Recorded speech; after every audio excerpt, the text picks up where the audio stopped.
All right, today I'm going to show you how to replace a rod tip. My dad came to me and had a couple of rods that he wanted to have some parts replaced on, a couple of rod tips, a couple of rod guides, and I think it's something that most fishermen think is a pretty difficult thing to do, but it's really very straightforward, doesn't require many tools, and is a pretty easy process. It takes only a few minutes. The longest part is the drying process if you choose to put an epoxy coating on.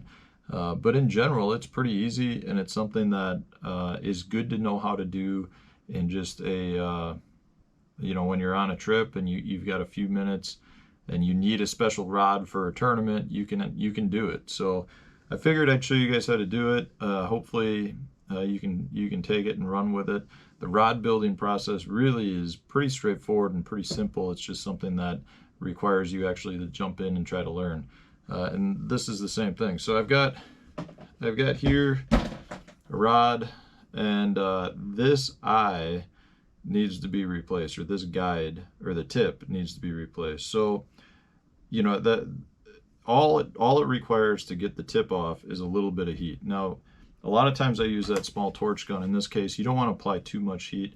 You just want to warm it up to allow the rod glue that's inside of the eye itself, or the rod tip itself, to melt, and then you can slide off the tip. So right now, I mean, it's locked on there very securely. Just apply a little bit of heat, rotate, and it slides right off. Really simple, straightforward process. And at that point, you've got it off. I do think it's best to try to clean off if you got any junk on there, any big gobs of old glue. In this case, it came off really clean, which is probably why it was a little bit loose, but it's good to go. So now what you got to do is you got to figure out what size tip that is. And I know a lot of people don't carry one of these top sizing charts, but they're really straightforward to use. All you need to do is take your tip, and you can measure. You put it over these little holes, and it'll tell you what size it is. In this case, it's fits pretty good over the 4.5. Fits really nice and snug on the size 5. And it doesn't fit on the 5.5. So I know in this case, this rod tip is a size 5. And I carry a bunch of different size tips with me. I can get all these at Mud Hole. These are just pretty basic, nothing special tips. And in this case, I just buy a bunch. For the most part, the rods that I use all are I'd say 4 to 5.5 in size. So I carry many extra tips just for this instance. So I can go to my bag of the 5.5-5s and pull out one of the new ones, like so. And at that point, just make sure it fits over the tip of the rod, and it fits nice and snug. So the only other thing you need to do to this to make it usable is to apply some rod tip glue. Now in this case, it comes in a tube, and kind of like a chapstick tube. This is just a chunk I've got remaining from one of those, and all you got to do is heat it up again with some heat, get it to the point where it actually melts, and then just spin it on your rod tip.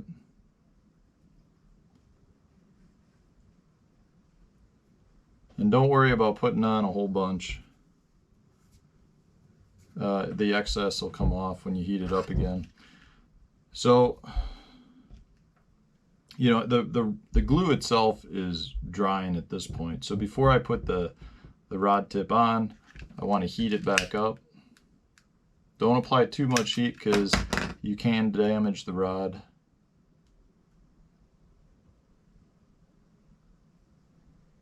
I like to spin it into place, get it lined up, and there it's on there. So you give it a few seconds to dry, and At this point, you can see the excess glue. Once this dries a little bit more, you can still see it's tacky. I'll go ahead and just peel that off. And at that point, the rod tip is usable.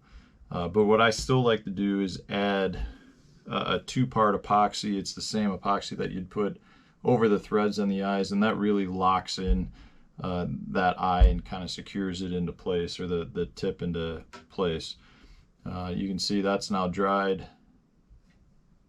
and you can literally just peel it right off. And then when you put your epoxy on over the top, the epoxy will kind of level everything off and smoothen it out. But you know, in a pinch, that tip is definitely good to go. It's locked on nice and solid right now. I just like to finish it off with a little epoxy, and I'll go ahead and show you how to do that here in a second as well. I'm just going to let this fully secure, and I'll mix up the 2-part epoxy. All right, so I've got the new rod tip on, and like I said, it's usable in that manner. I do like to put a little bit of a 2-part rod epoxy on the tip just to lock in that guide. I think it just really kind of seals it up, completes the rod, and makes it usable for some time. So to put the 2-part epoxy on, what you need is just a good rod epoxy. This is, again, 2 parts, so you've got the resin with a hardener. And all you got to do is you measure, you know, in this case, we're doing just literally 1 guide, so I'll probably just measure, I don't know, 5 milliliters, something really tiny. In your little syringe, go ahead and put it into a cup. And you need both parts.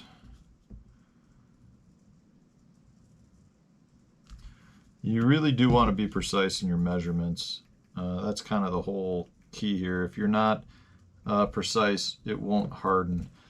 You just take a mixing stir, you just mix it up until you get kind of a clear mixture.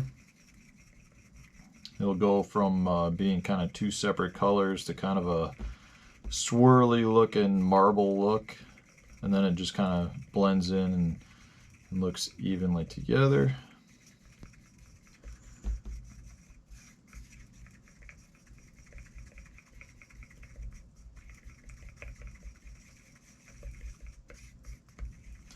And that looks pretty good like that. Then you take a drink out of your beer. This is really phenomenal. My buddy Matt at the Bottle Stop recommended it's Equilibrium Energy Equals, a double IPA. It's fantastic. And it always is better when you drink it out of a trophy. I don't know why more tournament organizations don't give beer mugs as trophies. This was a 2010 Wisconsin Team Circuit champion, first place Chippewa Flowage Invitational. I love this. It's a usable trophy. Okay, so you need a cheap paintbrush. You get to use it one time and it's done. But in this case, it'll be real simple. I'll throw that away.